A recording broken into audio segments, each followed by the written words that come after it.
Hey, what's up YouTube, Sky Badger here, and we're back at the end of day 8. So, at the start of day 8, when the newspaper came out, we were sitting in 15th, we dropped back a few places, but I suspect that now I've had a whole day to act, conquer some new land, make some new enemies, kill some enemies, we will have risen back up into the top 10. So, for the stat in today's day 8 newspaper was Mightiest Armies. We have lost a few troops in fighting today, but I suspect we'd still be sitting around the 4th place. What's interesting to note is that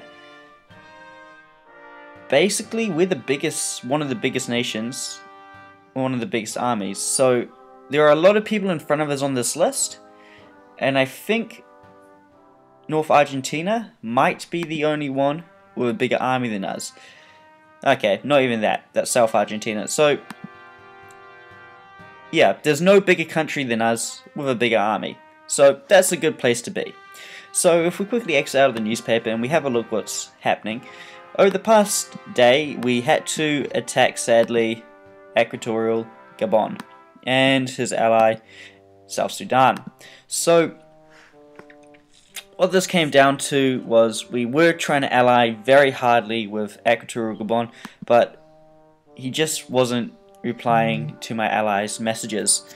So this brings up a good point, guys, is reply to messages and check your stuff often, because from talking to South Africa, the lack of communication was just down to forgetting to reply, and it cost Equatorial Gabon his space in the game and his spot, and it shouldn't have had to have ended this way.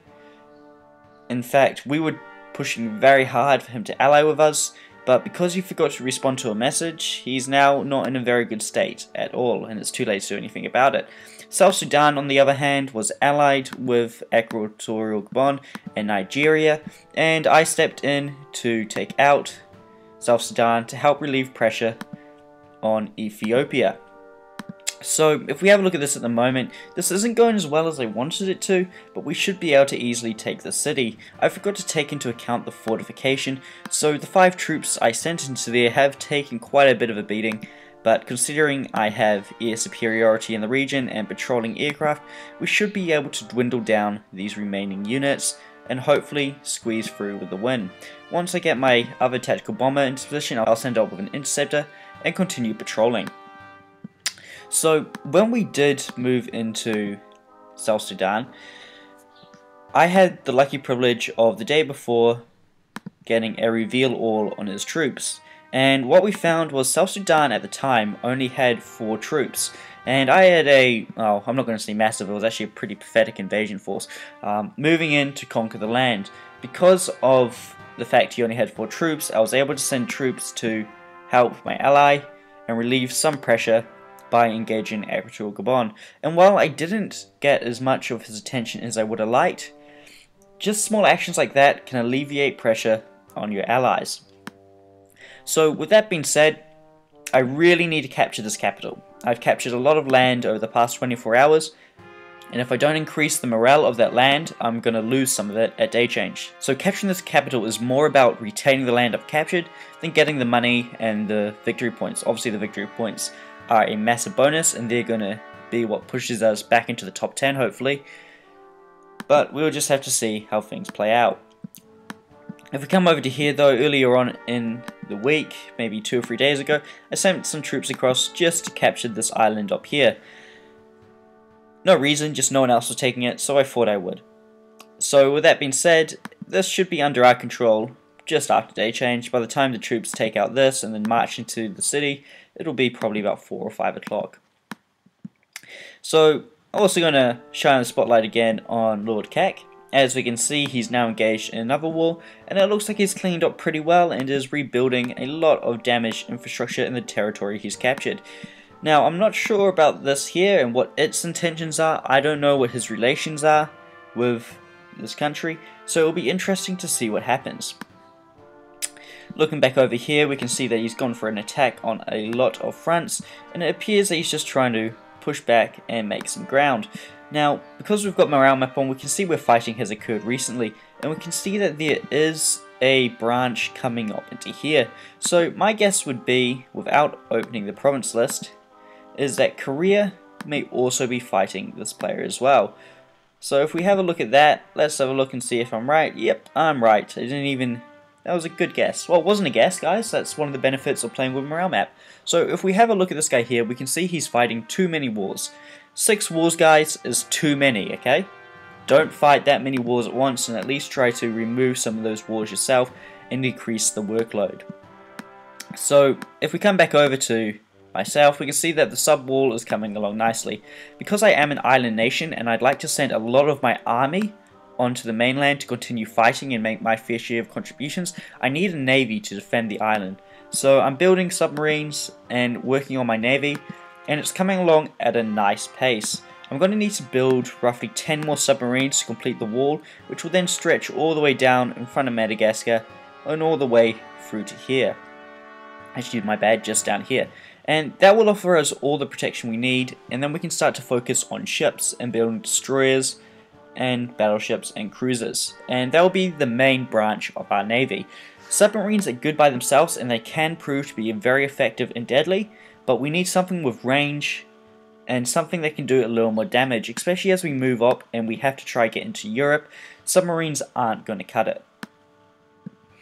So in terms of our air force, over the past few days I've invested a fair bit more in it, although I'm still focusing and trying to keep the balance between navy, army and air force. So as you can see, I recently completed 1 tactical bomber and another interceptor. So as stands, our air force stands at 8 planes. Now I did yesterday trade 2 interceptors to South Africa, because obviously what we found was when we went into Equatorial Gabon had a bit more of a stronger air force than he did, so I gave him 2 interceptors to then flip the favour back towards South Africa. So had we not done that, we'd be at 10 aircraft and be a little more closer to my goal of 15 interceptors and 15 TACs. But that's not a big deal, that's helping out our allies, and quite frankly, he's done a lot of the work down here compared to me, and he definitely deserved those, and it's at least a way I can make a fair contribution. Equatorial Gabon still holds a few strong points though. As you can see, he has a group down here. He has a lovely group down here that's been dwindled by... he's moving it. Was being dwindled by attacking tactical bombers that were in patrol, and he's got one last group as well here in his capital. Now there is a fortification there, so going into that spot will not be easy, but with 3 light tanks, if he manages to kill that, it will make it a lot easier. I can't imagine we're going to march in and take that anytime soon. So now we're onto the economy section. Our economy is growing as we would expect as we capture land, but we need to continue to spend more money on upgrading it and our production in general. Over the past few days, due to enemy spy activity, we've lost a lot of rare material and we have fallen behind on research. Although I now have the 2 research slots full, there was a time when at least 12 hours where I had nothing happening in here. So we have fallen behind by quite a bit, and it is important that we get that rare production up so we can make up for lost time and hopefully also repair some damaged industrial centers. As you can see, there are 2 spots where we can currently do that, and the more industrial centers we have, the faster we can produce troops, and it will also help lift our production of goods. And at this point in time, goods is what's dragging us down. We simply don't have enough.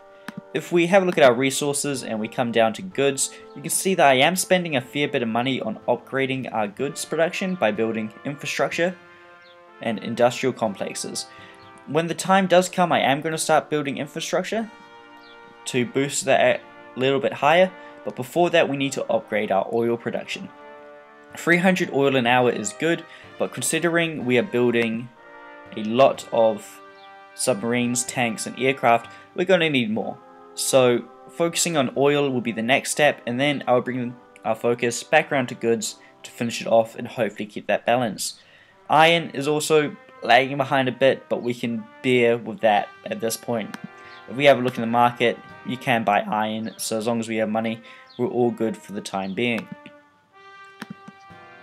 So as you can see, I'm producing 2 more aircraft, and as soon as I have enough money, I am going to start producing another tactical bomber, and that's just waiting on goods. So within the hour actually, I will start producing another tactical bomber, And then after that, once I've started producing that tactical bomber, I am going to build one more light tank, or at least put one more light tank into production when I can.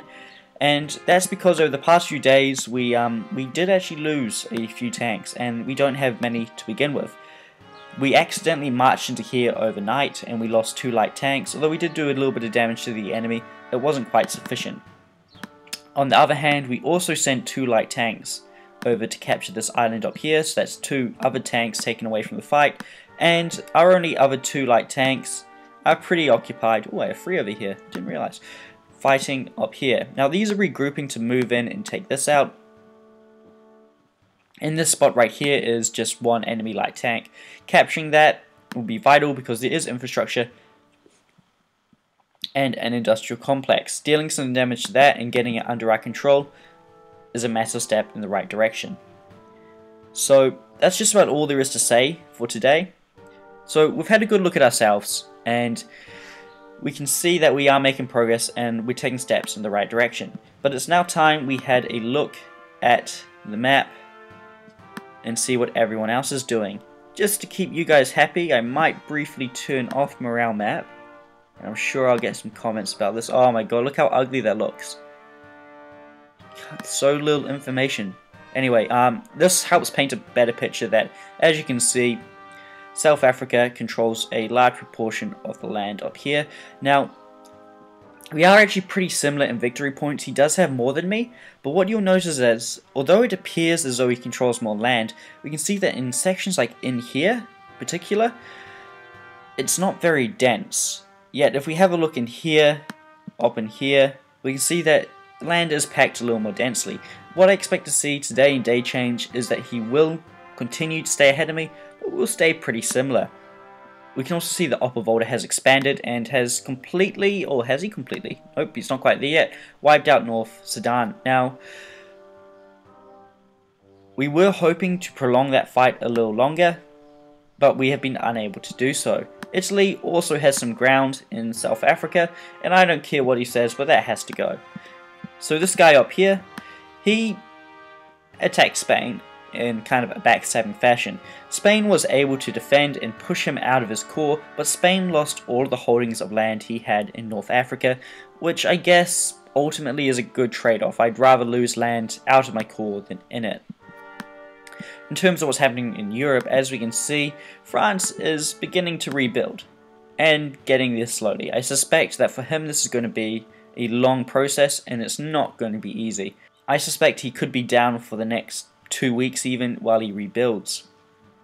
The problem I imagine for him is he has no rear production, and unless he's buying it or getting it off his allies, because that's still under the control of his ally Spain, it's very unlikely he's going to be able to build industrial centers to speed up the reconstruction of Paris and his other cities. If he can get his industrial centers back up, that process becomes so much quicker. Now, the United Kingdom has gone under a few changes and is now allied with these guys down here, Upper Volta and this guy, and I don't know how that's going to work out.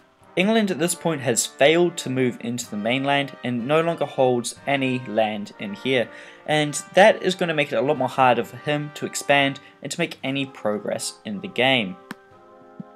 In the Middle East, Saudi Arabia was recently defeated, and Syria and Iraq have made a lot of progress. Syria was attacked by Turkey, who I think is probably now out of the game. Nope, still hanging on, still holds Istanbul. Was attacked by Turkey, and if we turn morale map back on, guys, we can see where the fighting has been. Turkey managed to push all the way down here, capturing a fair amount of Syria's core, but Syria has managed to push back. Now, the reason I jumped down to here next instead of carrying on with Europe is somehow Saudi Arabia has re-established himself in this city down here. In Sweden? Yep, in Sweden. So, it'll be interesting to see what he does. I don't suspect he'll be doing much, but by the looks of it, he's just building up goods and is trying to restore his production. Coming along here, the Germans are at war with the Russians, and this is something that many of us saw coming from the start of the game, especially when they had that initial confrontation. Now, I'm really pushing for Germany to win this. I don't want this guy to win, because he was very mean to me in the first couple of days and engaged with morale warfare by setting his status with me to war at day change and damaging my economy. So, to be honest, although I don't want a superpower in Europe, this guy hasn't been on the best terms with me, and I'm just exploiting a share map trade he gave me earlier to see what he's up to, and if need be, share that information with the Germans. So, looking at this, it does appear that he is about to attack Finland, and I could give Finland the heads up, but I suspect what will happen is I need this war to keep both parties busy for as long as possible. If I give Finland information concerning the incoming attack, I'm just going to shorten the war, because it does appear as if this is going back and forth. So prolonging this war as long as possible is going to be a main objective and a big one. The longer this lasts, the easier it will be for us to get into Europe ourselves. But obviously, before we can do that, we do have to figure out a way to remove Volta at least. Let's just capture that down there. Or am I still too far out? I swear I used to be able to jump way ahead earlier. Anyway, coming into Asia, what we can see is there is a lot of fighting going on, and we're starting to see the main, I guess, powerhouses rise up. There ain't as many countries left, obviously, because we've reached day 8, so we're starting to see bigger nations and big coalitions starting to fight. Like we mentioned earlier, we can see that there is a lot of fighting around this player here, and it'll be interesting to see how this turns out. I think he's a little outgunned to win, but you never know. Coming into North America, we can see that there is a lot of fighting between these players as well, and we can see that New England has captured a lot of territory down the coast here. In Central America, early on in the game, we saw that South Mexico pushed up and took quite a bit from North Mexico. It looks like the tables have now turned, and North Mexico is pushing back. Now, it does look as if South Mexico has a bit more land extending down here, so we might have a stronger economy and might be able to balance it out a fair bit easier. As with how everything's been in this game, South America is in turmoil and there is still a lot of fighting going on. I'm not sure how this is going to play out and who's going to come out on top, but at this point it does look like Venezuela, North Brazil are going to be some of the powerhouses in this area. South Argentina is also looking pretty strong as well. So we've gone around the world and I think we missed Australia and stuff, but these guys are just fighting over the islands and I suspect soon they'll be moving up. There's not much more to say, so I'll see you in the next episode.